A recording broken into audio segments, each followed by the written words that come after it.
Sup guys, Mikeyfix here. Today I'm going to show you how to make a cool sign without using a CNC machine. Okay, so it all starts here.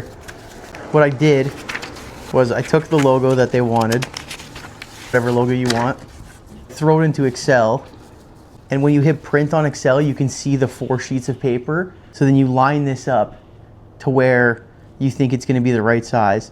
So yeah, the first steps is you're going to want to just cut these out.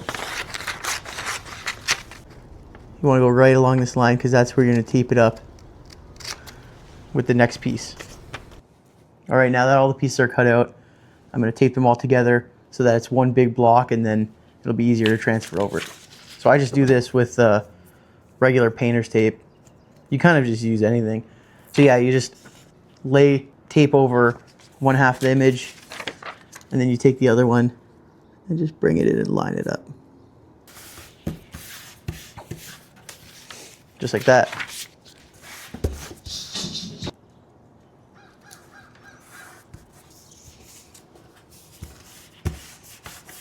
I think what we'll do now is I'll take my circle cutting jig and I'll cut out the piece of wood that I need, and then we'll put the transfer paper on and get that transferred over. Okay, so this is the circle cutting jig I made. Literally did it 15 minutes ago. I just took the plate for my router, traced it out, took a straight cut bit, went down a certain depth, the thickness of the router plate, so that my router just fits in there snug. And then what I'll do is I'll measure from the bit that I'm using to cut the circle out half of the diameter. So in this case, 15-inch diameter sign, I'll measure out 7.5 inches, and I'll just throw a nail through this thing and then put that on this piece of plywood over here, cut out the circle, and just do a couple passes. So I'm actually looking to make this piece 16 inches. If you measure from widest spot to widest spot, I think for the scale of this project, I think it would actually look better if it was a 16-inch diameter sign. So for this, I'm just going to measure out 8. That'll give me the diameter of 16. So straight from the middle of this hole that I made, measure out to 8. And then just make sure it's in the middle. So 2.5 is right in the middle. Find the mark. 2.5 inches. Boom, right there. So I'll just hammer through to make the pilot hole, flip this piece over, lay it down, put the router in, start making some cuts.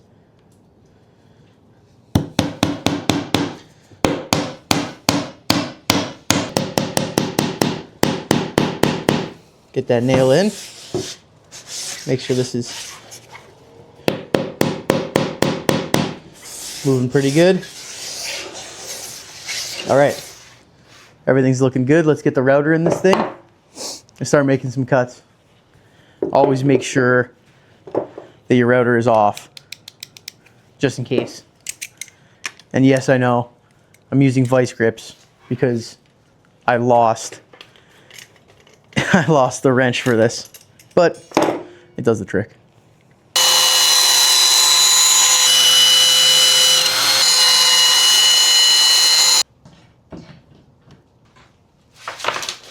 All right, so after a couple passes, look at this.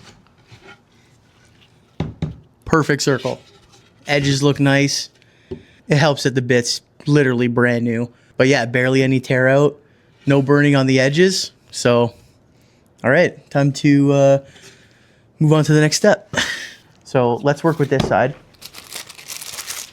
and get some of that transfer paper down. When you're using this stuff, there's a matte side and a glossy side. You always want the glossy side down. You want to make sure that each of these pieces is fairly flat. You get all the wrinkles out, you know. So now all the transfer paper's down. It's time to put the logo on. When you buy, at least the pack that I got of this transfer paper, it comes with a couple little tools here for you to scribe through an image and transfer this image on to the piece of wood. This pink one here's got a really fine tip, so I like using that one, especially for all the details. Done tracing this all. Let's peel this back. There's gonna be some pieces that aren't gonna get transferred because of the tape underneath. So what I'll do is I'll just take a carpenter pencil, fill it in. Looking pretty good. So now the fun part. This is that other Sharp Pro bit that I got. It's a 60-degree profile bit. So that tip can just dig right in and get a ton of detail out of the piece. And again, I think this bit was only, I think, 30 bucks. So not bad. When making these signs too, the two power tools that I'm really using are the router and then a sander, but you could even sand by hand. So as long as you have a router and these bits, you're able to make one of these signs at home, no problem. Routing's all done. I'm gonna hit it with some 120 grit and then 240 grit. Hopefully it'll take away a lot of the tear out, and then I'll vacuum it up, and if there's still some tear out, I'll just use a little scraper or a little blade and kind of scrape that away.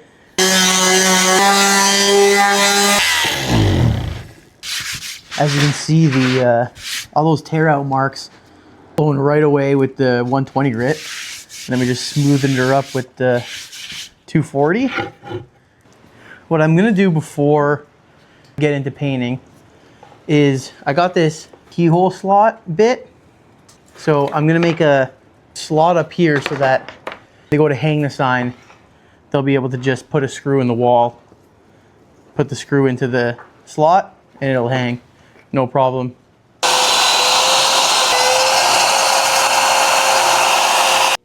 Okay, bear with me for this one.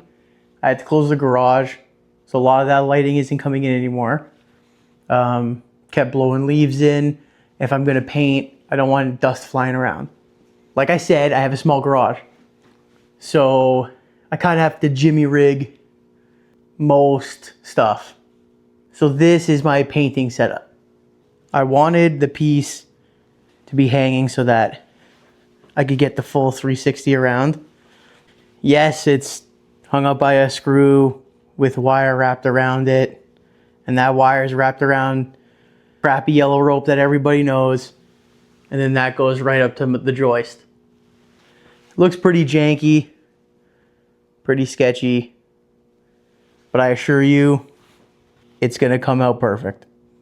So the primer I'm using is this Tremclad primer. It's galvanized metal white. It's meant for metal, but you can also use it on wood, no problems. So what I'm gonna do is I'm gonna go really light on the coats, and this sign's gonna be outside for the whole winter. So after I've used the primer to seal everything up and then paint the actual color onto this sign, I'm going to put a weatherproof coating on it and probably do about 5 coats just to make sure that no moisture gets within each of the layers of the plywood.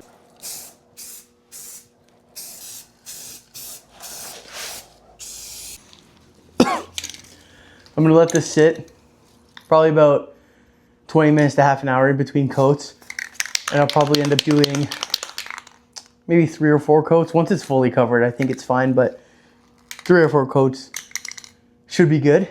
This is how she's looking after the 3rd coat. I think what we're gonna do is let this cure for quite a bit and then bring it inside and get some color to it.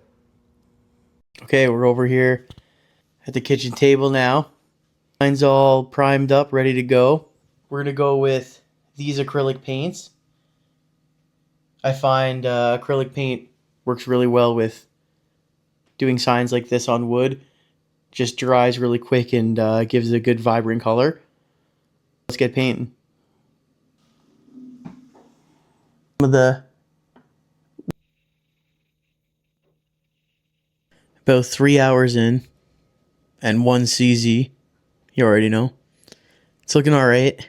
I do have to do another coat of blue to get rid of all these streaks. Maybe even 2, but after that, it'll be looking mint. This is how it looks 24 hours after letting the paint dry. It's looking good. I had to do multiple coats on the blue because it was so streaky, but I think it turned out really good.